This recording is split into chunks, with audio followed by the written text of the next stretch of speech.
बार फिर आप सभी का आपके अपने यूट्यूब चैनल पीएस क्लासेस पर। तो दोस्तों, आज के इस वीडियो लेक्चर में हम बात करेंगे जिन छात्रों ने 12th क्लास केमिस्ट्री के प्रैक्टिकल से संबंधित फॉर्मेल्डिहाइड का टॉपिक तैयार किया है और इसका डायग्राम अपने चार्ट पेपर पर बनाया है।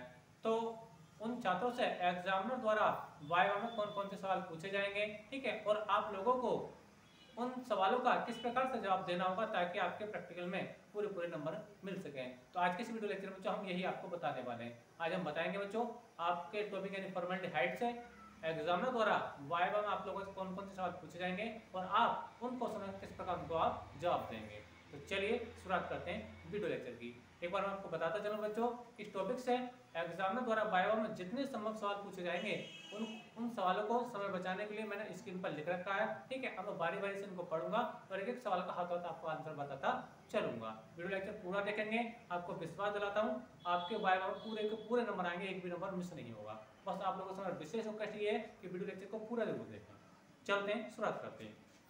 तो देखिए स्टूडेंट, पहला क्वेश्चन आपसे पूछा जाएगा स्टूडेंट, देखिए फॉर्मेल्डिहाइड का रासायनिक सूत्र क्या है, यानी जिस चीज को आपने डायग्राम पर बनाया है उसका रासायनिक सूत्र क्या है, ठीक है, उसका रासायनिक सूत्र क्या है, केमिकल फार्मूला क्या है।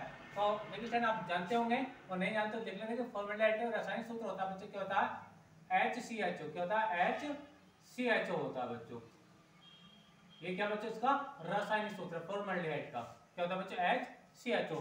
कुछ बच्चे इसको ऐसे बना देते हैं, ऐसे बना देते हैं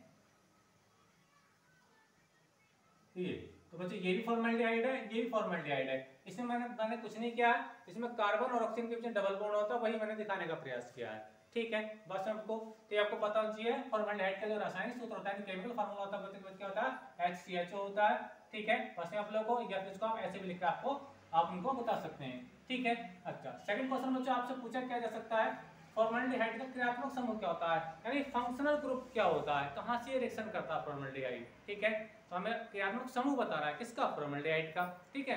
तो किसी भी एल्डिहाइड का बच्चों जो क्रियात्मक समूह होता है बच्चों क्या होता है वो, ये देखिए यहाँ पे बताऊं तो HCHO होता है, HCHO जो होता है बच्चों इसका एक क्रियात्मक समूह होता है। और यहाँ पे अगर देखना चाहो तो बच्चों ये जो आपने देखो डॉट कर रहा हूँ बच्चों ये, ठीक है। तो ये क्या होता है बच्चों, इसका क्रियात्मक समूह होता है। तो क्रियात्मक समूह आप क्या बताएंगे, अगर आपसे पूछा जाए तो बच्चों बताएंगे इसका क्रियात्मक समूह होता है, क्या होता है HCHO, सॉरी क्या होता है बच्चों, CHO होता है, ठीक है। ये क्या इसका बच्चों क्रियात्मक समूह जो ये लिखा वही तो यहाँ पे लिखा है, ठीक है। चाहे आप यहाँ से बताइए बात वही है, ठीक है। तो क्रियात्मक समूह क्या होता है बच्चों, इसका CHO होता है, क्या होता है CHO होता है, ठीक है, ठीक है। अच्छा आगे देखिए, तो ये बात तो बच्चे आपके क्रियात्मक समूह की, तो याद रखें फॉर्मेल्डिहाइड का जो क्रियात्मक समूह होता है या फिर सभी एल्डिहाइड का जो फॉर्मेल्डिहाइड, एस्टल्डिहाइड, प्रोपेनॉल्डिहाइड सबका क्रियात्मक समूह क्या होता है बच्चे आपका CHO ही होता है, यानी एल्डिहाइड ग्रुप का जो क्रियात्मक समूह होता है वो कहता है बच्चे CHO ही होता है, ठीक है। अच्छा फॉर्मेल्डिहाइड का अणुभार कितना होता है, मॉलिक्यूलर वेट कितना होता है, ये आपसे पूछा जा सकता है। तो फॉर्मेल्डिहाइड आपने बनाया फॉर्मेल्डिहाइड, तो इसका अणुभार आपसे पूछा जाता है कि फॉर्मेल्डिहाइड का अणुभार कितना होता है। तो देखिए फार्मूला क्या है इसका, फार्मूला आप देख पा रहे हैं, देखिए क्या HCHO है, ठीक है। अब इसका अणुभार कैसे निकालेंगे, तो देखिए स्टैंड मैं आपको बता रहा हूँ, देखिए HCHO, ठीक है, यही ठीक है।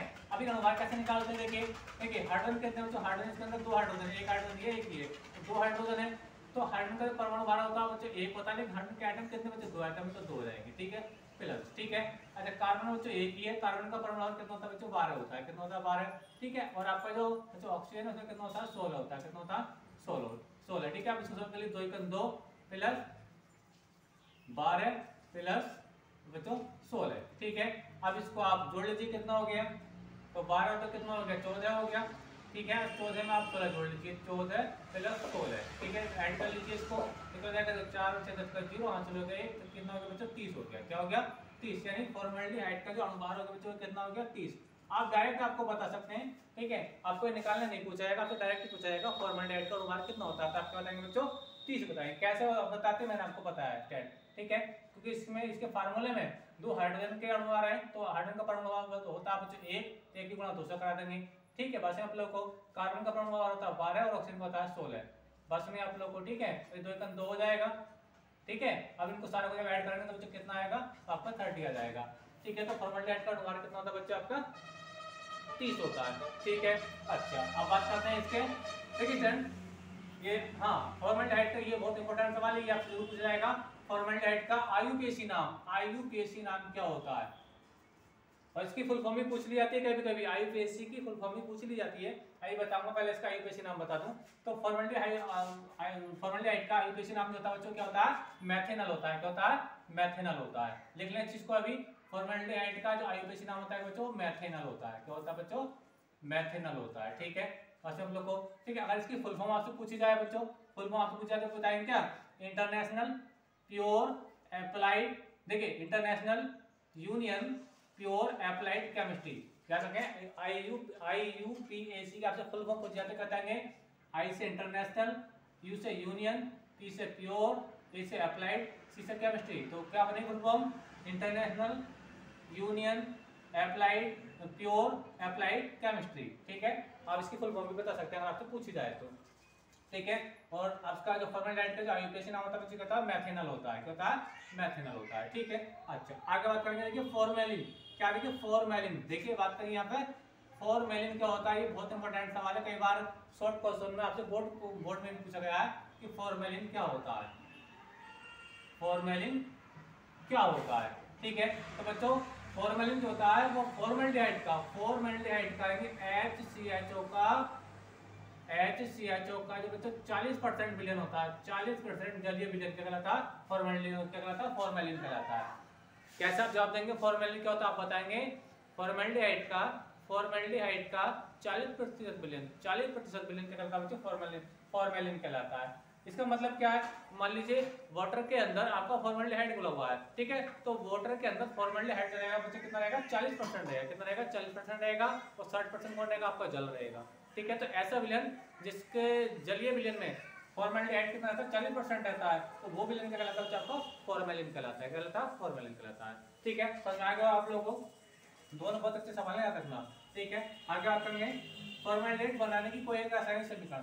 फॉर्मल्डिहाइड बनाने की कोई एक रासायनिक समीकरण बच्चों आपको आनी चाहिए, आप प्रयोगशाला बता दो, प्रयोगशाला विधि बता दो, या फिर कोई और दूसरी विधि बता दो। ठीक है, चलिए मैं आपको बता रहा हूँ फॉर्मल्डिहाइड बनाने की कोई एक रिएक्शन। ठीक है, चलिए मैं देखिए साफ कर रहा हूँ इसका, हाथ द्वार में जो वीडियो को पहुंच कर कॉपी कर लिया करो या स्क्रीनशॉट लेकर अपने नोट्स में कॉपी कर लो। ठीक है, तो बात टॉपिक अपनी फॉर्मल्डिहाइड बनाने की कोई एक रासायनिक समीकरण। ठीक है, एक पूछ ले, दो पूछ ले, बता सकते, बहुत आसान होता है। ठीक है, ठीक है, चलिए पहले तो मैं इसकी प्रयोगशाला विधि बता देता हूँ। प्रयोगशाला विधि में क्या होता है, मैथिल एल्कोहल की बच्चों वाष्प होती है, मैथिल एल्कोहल की होती है बच्चों वाष्प होती है, इसके 2 मोल लेते हैं बच्चों, कितने मोल लेते हैं, 2 मोल लेते हैं। ठीक है, फिर आपका क्या होता है बच्चों, ऑक्सीजन होता है। क्या होता है, ऑक्सीजन। ठीक है, और उत्प्रेरक क्या रहता है बच्चों, बहुत इंपॉर्टेंट बात है, जब ये प्रयोगशाला विधि बता रहा हूँ मैं, इसमें क्या रहता है, प्लेटिनम युक्त एस्बेस्टॉस, एस्बेस्टॉस एक धातु का नाम बता रहा हूँ, प्लेटिनम युक्त एस्बेस्टॉस की जाली होती है। ठीक है, क्या होता है, मैं ले लेता हूँ प्लेटिनम युक्त, प्लेटिनम युक्त उत्प्रेरक बता रहा हूँ बच्चों, ये प्लेटिनम युक्त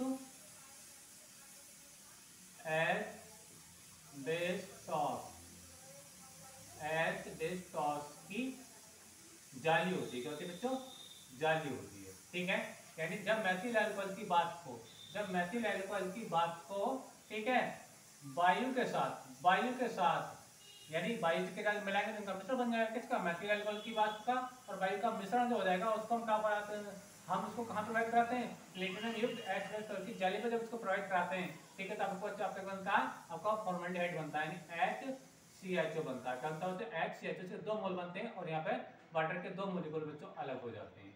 ठीक है, तो ये रिएक्शन आपने पढ़ी होगी, आपकी नहीं, ये प्रयोगशाला विधि है इसकी। क्या बच्चे, ये प्रयोगशाला विधि है। ठीक है, एक दूसरी विधि बच्चों में और बता देता हूँ, अगर आपको ये ज्यादा लॉन्ग लगी हो, ठीक है, याद रखना।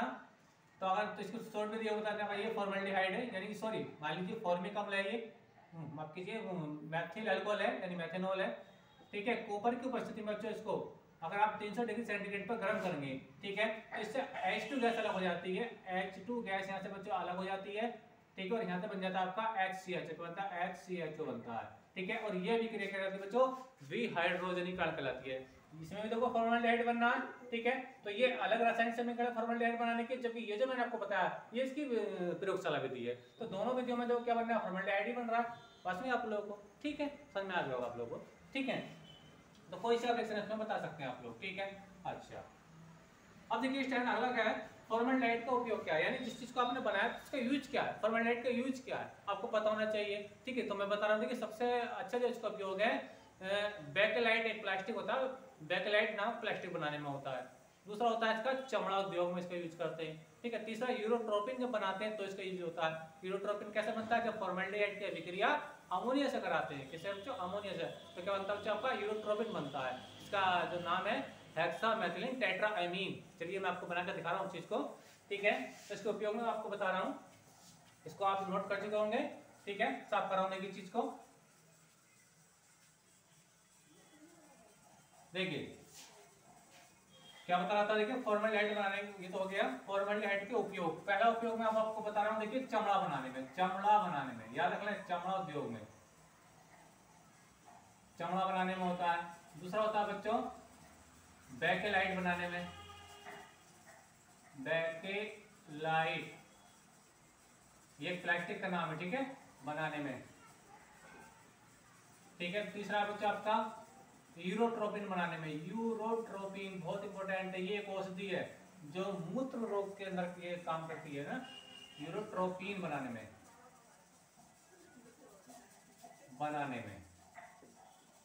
कैसे बनाते हैं यूरोट्रोपिन, मैं इसकी रेसिपी को बनाकर दिखा रहा हूं। देखिए फॉर्मल्डिहाइड लेते हैं, HCHO लेते हैं स्टैंड, ठीक है, और क्या लेते हैं बच्चे, अमोनिया लेते हैं, क्या लेते हैं, अमोनिया, NH3, यानी एल्डिहाइड की सबसे फेमस रिएक्शन है। ठीक है, अब बनाना क्या हम लोग, क्या बनेगा, ठीक है, मैं थोड़ा चलिए मैं इधर ले देता हूँ ऐसे करके ये।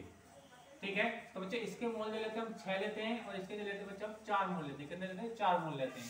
ठीक है, तो बनता है आपका बच्चों, मैं थोड़ा इसको शॉर्ट में लिखूं ताकि आपको स्क्रीन पर दिख जाए, है ना, तो ये जाएगा CH2 का होल 6 और जो होता है बच्चों N4 होता है, क्या होता है बच्चों, N4 होता है, प्लस होता है बच्चों 6H2, कहता है 6H2। ठीक है स्टूडेंट, तो ये क्या बच्चों, यही जो फार्मूला है, ये वाला जो फार्मूला है, यही यूरोट्रोपिन आपका, यूरोट्रोपिन,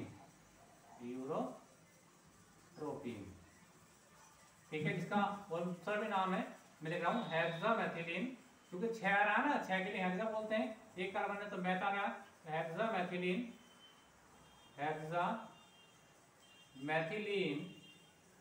टेट्राएमीन, क्यों 4 आ रहा है, 4 के लिए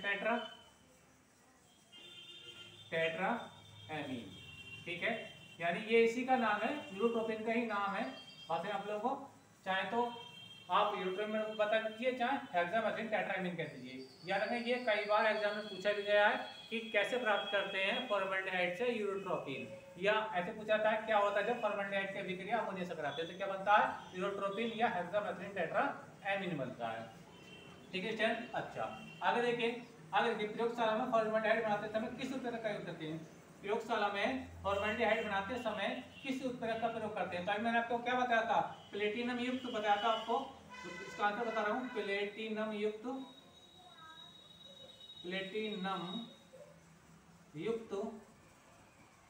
एस्बेस्टॉस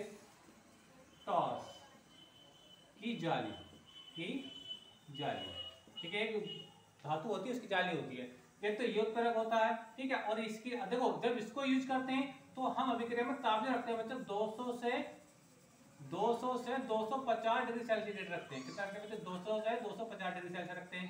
लेकिन अगर हम इसी की जगह अगर हम कॉपर ले लें, क्या लेते हैं बच्चों, कॉपर का यूज कर लें, सीयू का, यानी कॉपर का यूज करेंगे सीयू का, तो उत्प्रेरक के रूप में इसमें जो टेम्परेचर रहता है वो रहता है बच्चों 500 डिग्री सेल्सियस से लेकर के 550 डिग्री सेल्सियस तक रहता है। याद रखें, देखिए यहाँ पे आप अभी जब इसको प्रयोगशाला में बनाते हैं फॉर्मल्डिहाइड को, अगर आप प्लेटिनम युक्त एस्बेस्टॉस की जाली लेते हो, ठीक है, तो टेम्परेचर आप कितना रखेंगे, 200 से 250 रखेंगे। उसी जगह अगर आप कॉपर यूज कर रहे हैं तो आपको टेम्परेचर बढ़ाना पड़ेगा, कॉपर के लिए टेम्परेचर कितना होता है, 500 से 550 तक रहता है। उम्मीद करता हूं मेरे आपको समझ में आई होगी। ठीक है, तो ये दोनों ही कॉपर भी और प्लेटिनम युक्त एस्बेस्टॉस की जाली भी दोनों ही फॉर्मल्डिहाइड बनाने की प्रयोगशाला विधि में उत्प्रेरक के रूप में यूज होते हैं, कॉपर भी और ये भी। याद रखें, इसमें टेम्परेचर इतना रहता है और कॉपर के साथ रिएक्शन में टेम्परेचर इतना रहता है। बात समझ आप लोगों को, तो उम्मीद करता हूँ ये बात मुझे आपको समझ में आ गई होगी। ठीक है, और ये इससे कुछ एक्स्ट्रा क्वेश्चन और मैं बताता चलूं, तो ये तो मैंने वो क्वेश्चन बताया जो आपसे ज्यादा एग्जाम में पूछे जाएंगे, आप एग्जामिनर द्वारा। कुछ क्वेश्चन ऐसे भी होते हैं बच्चों जो आपके जनरल सिलेबस से पूछे जाएंगे, जैसे किसी भी तत्व का आपसे परमाणु क्रमांक पूछ लेगा, किसी का प्रतीक पूछ लेगा, किसी का परमाणु भार पूछ लेता है, जैसे ऑक्सीजन का परमाणु कितना होता है, पोटेशियम का परमाणु कितना होता है, पोटेशियम का प्रतीक क्या है, सोडियम का प्रतीक क्या है, बस ये आप लोगों को, ठीक है। तो ये चीजें भी जो आप लोगों को जनरली आपसे एग्जाम में पूछी जा सकती हैं, ठीक है। और आपसे ये तो एल्डिहाइड आपने बनाया है, क्रियात्मक समूह पूछा, कीटोन का क्रियात्मक समूह क्या होता है, तो CO होता है, कीटोन का क्रियात्मक समूह CO होता है, ठीक है। कार्बोक्सिलिक अम्लों का COOH होता है, एल्डिहाइड क्रियात्मक समूह का CHO होता है, जैसे कि आपको बता रहा था, ठीक है। तो ये सारी बच्चे इस लेसन की सारी बातें आपको अच्छे से और भी पढ़ लेनी है, ठीक है। तो मिलेंगे नेक्स्ट वीडियो में, तब तक के लिए धन्यवाद। वीडियो कैसा लगा कमेंट करके जरूर बताइए। मिलेंगे नेक्स्ट वीडियो में, तब तक के लिए धन्यवाद। चलिए इसका स्क्रीनशॉट लीजिए।